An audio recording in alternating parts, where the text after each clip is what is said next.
you're the head of the IMF, people recognize you. It's a lot of ego food, which I take and store for the hard days. How did you get to be the head of the entire firm? It's often in those situations that a woman arises. So with synchronized swimming, you became a member of the national team of France. Yeah, but I did European Championship and many international events. Okay. Did you experience a lot of discrimination? When I interviewed with law firms, where I was told back in those days that I would never make partnership because I was a woman.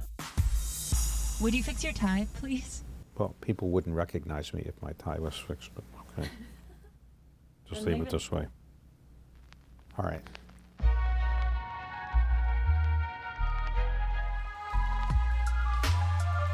I don't consider myself a journalist, and nobody else would consider myself a journalist. I began to take on the life of being an interviewer, even though I have a day job of running a private equity firm. How do you define leadership? What is it that makes somebody tick?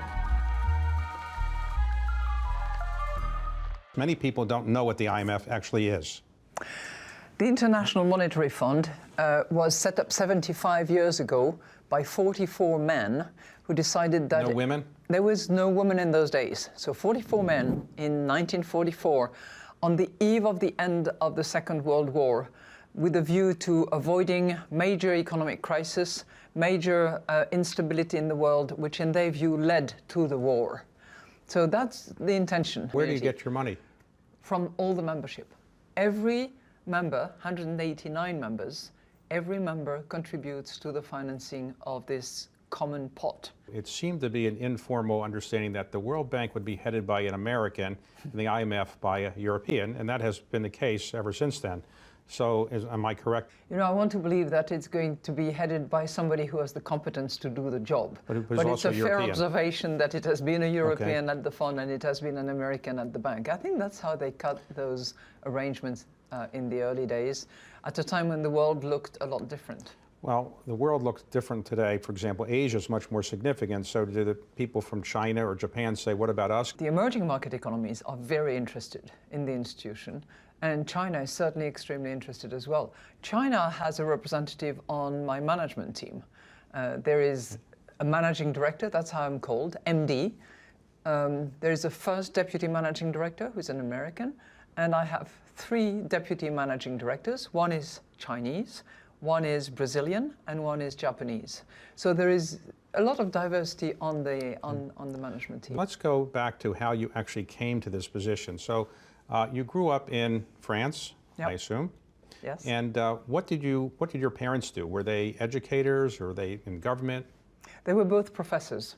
My father was a professor of English literature at university, and my mother was teaching French grammar, Latin, and ancient Greek. So that's the universe that populated my childhood, a lot of literature. So when you're growing up with parents like that, I guess you're really good at languages. They made sure that you know all those languages. No, I was hopeless. I was really bad, actually. I doubt that. So you were, I assume, a very good student. And were you also interested in synchronized swimming at that time? And can you explain what synchronized swimming really is and how you came to be on the national team of France? The athletic activities had to do with the riots that we had in France in 1968. You know, students were taking the streets. My parents were terrified that I would do that too. So they allowed me to go to the swimming pool of the club so I could skip school and spend all my time by the pool. And I enjoyed swimming at the time. And gradually, you know, one day after the other, I became really interested in that synchronized swimming, which brought together girls, so it's teamwork, that required music and a liking of music, and I'd always liked music, and discipline and methods. So I joined the team at the time. So with synchronized swimming, you became a member of the national team of France. Yeah. Were you on the Olympic team as well? No, because it wasn't an Olympic sport at that time. I see. But I did European Championship and many international events. Okay. Yes. You still do swimming, or not synchronized, oh, but you swim a lot? Including this morning. Wow. How do you have time for that?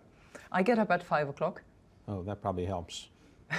So let me go The pool back. doesn't open until 6, so I have to do a bit of gym before that. What did you study in college? I had a very classic education. I studied, the basic subjects that I suppose everybody studies, which is French, math, English, geography, history, chemistry and physics, plus some sports, which were not so important in those days in France. But very often, leaders in France go to certain schools and they go to these very prestigious schools. Did you go to one of those schools? No, I failed miserably. Because? Because the first time I was in love with somebody who was going to become my husband, and I did not study very hard. And the second year I did study really hard with a group of others who studied equally hard, and I totally missed the date of registration to actually take the various exams. So you became a lawyer, though. And what propelled you to want to be a lawyer? The death penalty. I wanted to participate in abolishing the death penalty. When I started law school, the death penalty was one of the tools of criminal law. And for personal, religious, and other reasons, I wanted to participate in eradicating this penalty in the legal arsenal of France. And unfortunately, when I finished my law school and when I graduated and could have joined that group, the death penalty had been abolished. All right, but you nonetheless stayed as a lawyer, and Yes. did you practice in France?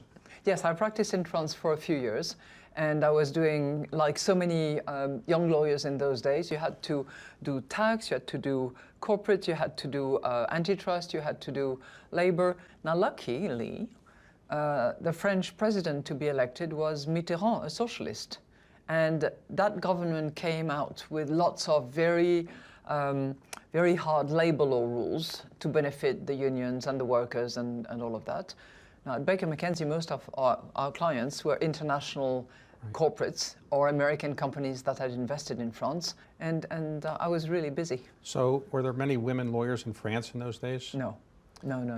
One of the reasons, actually, I joined Baker McKenzie was because the managing partner of the Paris office was a woman, and she was then a role model for me. Now, for those who don't know, Baker McKenzie was for many years one of the largest law firms in the world. It was the largest, yes. And it was based in Chicago. So at some point, how did you get to be the head of the entire firm? You're a woman, it's a male firm more or less. You're from France, it's a Chicago-based American firm. So how did you get elected to be the managing director of the entire firm and move to Chicago? Again, I'd love to think that it's pure merits and quality of the work I was doing. I think it's interesting, actually. So I became managing partner of the Paris office, and gradually I was doing a decent job. I was picked up by the nominating committee, who selected me to join the executive committee, and I was the first woman to be on that executive committee. And then I went back to practice, happily. But they came back to get me. By that time, it was a mess. The IT budget was completely out of order. The knowledge management system was a complete disaster, and management was not really trusted. So the nominating committee had a tough time selecting somebody, and it's often in those situations that a woman arises. So I was selected as chairman of the firm. The IMF managing director position opens up. Did you really want the job? So many things in my life happened sort of out of the right timing, the right people, and my sense of, all right, let's try it, let's do it.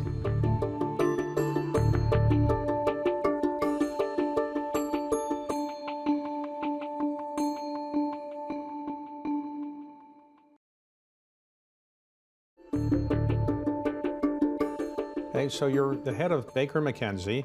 You're living in Chicago. Was it like a foreign situation because you really were living in the Midwest of the United States? You're really from France. Chicago is a fantastic city. I had lots of friends, and I still have many of them today.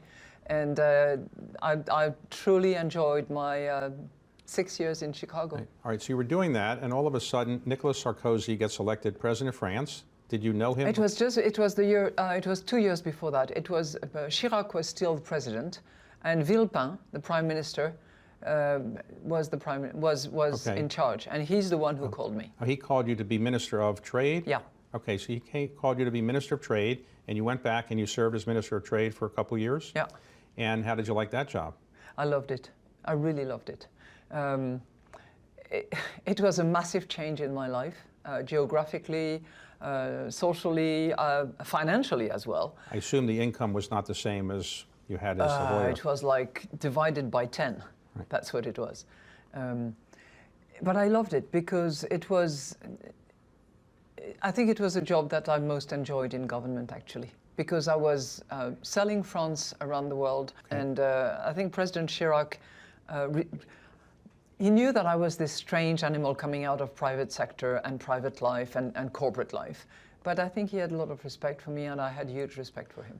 And then Sarkozy does get elected president of France. He asked me to be Minister of Agriculture, which I had no clue about, but I was prepared to learn. But you did that for just a few months. I did that for 2 months because then he asked me to become Minister of Finance. I think he asked me to be Minister of Agriculture because he knew that it was going to be a hot WTO potato, and he wanted somebody who was acquainted with difficult international issues. You either did such a great job you were promoted after 2 months, or such a bad job that after 2 months they said give her another job. One of those two. Probably you did such a good job they gave you that. I think there was reshuffling caused by elections. Were you the first woman to be a finance minister of a major country in Western Europe? Yes. I was the first finance minister of a G7 country and of many countries, actually. So you were a lawyer by training, and all of a sudden you're in charge of the finances for France. Did you have any background, or were you worried about not having that kind of background, or did your job before as a Minister of Trade help you? I think the whole background helped me, but I recognized right from the get-go that I was going to have to learn enormously and learn from the team, from the Treasury Department. I had to work very hard. Okay, so you did a very good job there by all accounts, and then an IMF Managing Director position opens up. Did you really want the job, or did you have to be persuaded to move back to the United States? It's, so many things in my life happened sort of out of the right timing, the right people, and my sense of, all right, let's try it, let's do it. When I returned back to France as a minister, I had not thought for a second about my pension, my compensation, the reporting lines, how it would work out. I just wanted to do it. I wanted to help the country. As finance minister, I don't think that I anticipated at all that 2 months into the job, the beginning of the financial crisis would loom as a result of the closure of the 2 BNP accounts. But you just roll your sleeves and work and team up with people who know what they're doing and who have a good moral compass. I think it's a combination of all that. Now, you've done a very good job at the IMF by all accounts. One of the things that you have to worry about is not just countries that are not doing that well and need some money, but the economy of the entire world, because your job is to help promote stability and development and also employment. How do you think we are better prepared around the world for another financial collapse of the type we had 10 years ago? No, I think we're better prepared. We're better prepared because at least in certain areas we've learned the lessons. When you look at the banking system, when you look at the ring of supervisors, when you look at the set of regulations that apply, I think that in that particular sector, we are much better prepared. The banks around the world are more solid, capital ratios, liquidity ratios, leverage. On all those fronts, I think we've made significant progress. There are areas, though, because risks tend to sort of travel to the fringe. And if you look at other areas, asset management, pension funds, fintech developments, those are areas where I'm not sure that we have the same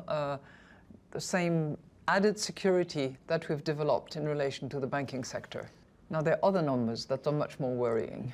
When you look at debt, the weight of debt on corporate, sovereign, and households has gone up by virtue of the stimulus and the indebtedness that had to develop as a response to the crisis. Now, when the euro was created, it was thought by some at the time that it might become a reserve currency. Why do you think it really has not? I think because the job is largely unfinished. It's very advanced, and I think the great financial crisis has moved the euro and its institutions in the direction of consolidating. with a stronger backstop, with a stronger set of institutions, and with more unity amongst the 19 members of the euro area. But the job is not finished yet. Banking union is not yet completed, and there is still too much uncertainty in the fiscal policies that should be common to all, or at least should share the same objective. So let's talk about Brexit for a moment. When do you think that will be resolved? I think we will know on March the 30th, 2019, because that's the cutoff date when either there is a brutal exit, which would be extremely costly and detrimental to both the UK particularly and the EU to a lesser degree, or there is an arrangement that deals with the period of transition into this new regime, which can be a variation of free trade agreement between the UK and the European Union, which can go from the Norwegian model to the Swiss model to the Canadian model, and which will have to respect one thing which is a big red line for many, and that's the Irish border, which was agreed in this Good Friday Agreement. But if Great Britain does get out of the EU, Yeah. do you think that will deteriorate the European economy in a significant way? I think it will be net negative in all cases. The variability of net will depend on the brutality of the exit. The more brutal, the more negative it is. And I think it will be, in any circumstances, more severe for the UK than it will be for the rest of the European Union. And within the European Union, you have a few countries that will be more exposed than others. Those that deal frequently with the UK, such as Ireland, probably Belgium, probably the Netherlands. So have you noticed that when there's a very difficult problem, sometimes the men don't want to do it, so they give it to a woman to do? So You said it, not me. well, the Prime Minister of Great Britain is a woman, and none of the men seem to want to take that job because they know it's a very difficult no-win, no-win situation. No, they're probably prepared to come and take the job afterwards. Right. So, yeah. Probably the case.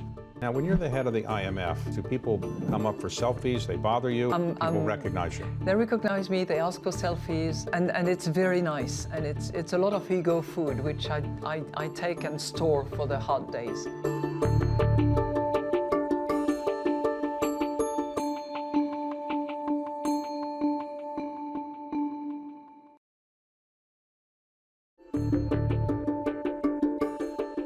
Okay, let's talk about another part of the world, China. Do you worry about Chinese growth going down? Do you have worry about Chinese debt or not? Chinese growth has been going down regularly for the last 10 years or so. Remember the days when it was at double digit? So it's gradually come down, and every time it was moving from a 10 to a 9 to an 8 to a 7, there was always trepidation. And I've heard so many times that China was going to collapse. It hasn't collapsed.